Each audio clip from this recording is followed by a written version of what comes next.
సంభవామి యుగే యుగే.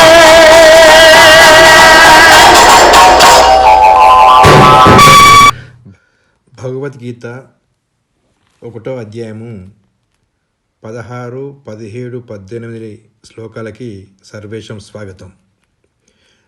గత 15వ శ్లోకంలో మనం ఏం నేర్చుకున్నామంటే, శ్రీకృష్ణుడు పాంచజన్యం అనబడే శంఖాన్ని పూరించాడు, అర్జునుడు దేవదత్తాన్ని పూరించాడు, గొప్పగా భుజించేవాడు అత్యంత కష్టమైన పనులను కూడా చేయనటువంటి భీముడు ప్రౌండ్రం అనబడే బ్రహ్మాండమైనటువంటి శంఖంను పూరించని చెప్పడం జరిగింది.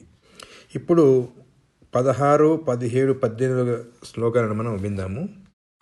అనంత విజయం రాజా కుంతీపుత్రో యుధిష్ఠిరః నకులః సహదేవశ్చ సుఘోషమణిపుష్పకౌ కాశ్యశ్చ పరమేశ్వాసః శిఖండీ చ మహారథః ధృష్టద్యుమ్నో విరాటశ్చ సాత్యకిశ్చాపరాజితః ద్రుపదో ద్రౌపదేయాశ్చ సర్వశః పృథివీపతే సౌభద్రశ్చ మహాబాహుః శంఖాన్ దద్ముః పృథక్ పృథక్. ఇప్పుడు ఒక్కొక్క శ్లోకం యొక్క పదాలను ఛేదం చేస్తూ వాటికి అర్థాలను మనం తెలుసుకుందాము. ముందుగా 16వ శ్లోకం. గత శ్లోకంలో శ్రీకృష్ణుడు, అర్జునుడు, భీముడు పాంచజన్యం, దేవదత్తం, పౌండ్రం అని పిలువబడేటువంటి శంఖాలు ఊదినట్టు చెప్పడం జరిగింది. ఇప్పుడు ఇందులో మిగిలిన పాండుపుత్రుల యొక్క శంఖాల యొక్క పేర్లను తెలుపుతున్నారు. అనంత విజయం. ఈ అనంత విజయం అనేది యుధిష్ఠిరుడి అంటే ధర్మరాజు గారి యొక్క శంఖం పేరు. రాజా అంటే రాజు అతడు. కుంతిపుత్ర అంటే కుంతిపుత్రుడైన రాజు అయినటువంటి యుధిష్ఠిర అంటే ధర్మరాజు. అంతేకాకుండా నకుల అంటే నకులుడు, సహదేవ అంటే సహదేవుడు, చ అంటే మరియు నకులుడు మరియు సహదేవుడు వారు ఏ శంఖాలను పూరించారు? సుఘోష మణిపుష్పకౌ. సుఘోష నకులుడి యొక్క శంఖం పేరు, మణిపుష్పక సహదేవుడి యొక్క శంఖం పేరు. ఇప్పుడు మనం 17వ శ్లోకం యొక్క పదాలను విభజించి అర్థాలను తెలుసుకుందాము.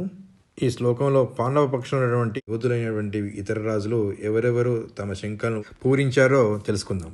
కాశ్య అంటే కాశీరాజు, చ మరియు పరమ ఇషు ఆసహ అంటే శ్రేష్టమైన విలికాడేటువంటి కాశీరాజు, శిఖండి ఇతడు ద్రుపదిని యొక్క కొడుకు, ఇతను భీష్ముని చంపడానికే పునర్జన్మ ఎత్తాడు. చ మరియు మహారథ అంటే ఈ శిఖండి అనే వ్యక్తి మహారథుడు. దుష్టద్యుమ్న అంటే దుష్టద్యుమ్నుడు ఇతడు ద్రౌపది యొక్క సోదరుడు. విరాట అంటే విరాటరాజు. చ అంటే కూడా. సాత్యకి అంటే సాత్యకుడు అంటే శ్రీకృష్ణుని యొక్క తమ్ముడు. అతను ఎటువంటి వాడు? అపరాజిత పరాజయం ఎరగనివాడు, అపరాజితుడు సాత్యకి అని చెప్పడం. ఇక 18వ శ్లోకంలో కూడా మరికొంతమంది యోధుల యొక్క పేర్లను ఉటంకిస్తున్నారు. ద్రుపద అంటే ద్రుపదుడు, ద్రౌపది యొక్క తండ్రి గారు.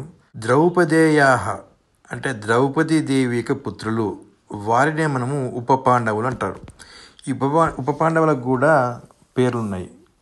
ధర్మరాజు వలన పుట్టిన పుత్రుడు ప్రతివింధ్యుడు, భీముని ద్వారా శృతసోముడు, అర్జునుని ద్వారా శృతకర్ముడు, నకులుని ద్వారా శతానీకుడు, సహదేవుని ద్వారా శృతసేనుడు 5వ ఉప పాండవుడు. అది ఉప పాండవులు కూడా మహావీరులు. వీరు మొత్తం కురుక్షేత్ర యుద్ధంలో కూడా పాల్గొని చివరి రోజున అశ్వత్థామ ద్వారా చంపబడతారు.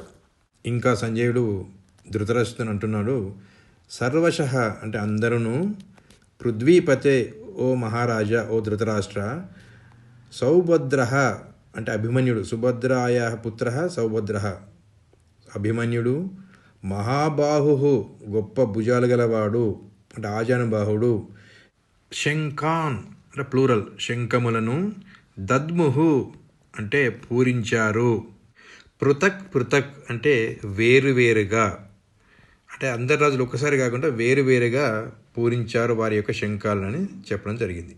ఈ 3 శ్లోకాల్లో భగవద్గీతలోని శంఖానాదం గురించి వివరించబడింది. పాండవుల వైపు వారు వాడిన శంఖాలను కూడా వర్ణించడం జరిగింది. యుధిష్ఠిరుడు తన యొక్క అనంత విజయం శంఖాన్ని, నకులుడు తన యొక్క సుఘోష శంఖాన్ని, సహదేవుడు తన మనపుష్పక శంఖాన్ని ఊదారు.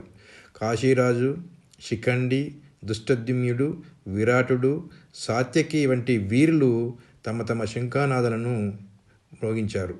ద్రుపదుడు, ద్రౌపది పుత్రులైనటువంటి ఉప పాండవులు మరియు సుభద్ర పుత్రుడైనటువంటి అభిమన్యుడు తమ యొక్క శంఖాలను వేరువేరుగా పూరించారు అని చెప్పడం జరిగింది. ధన్యవాదः.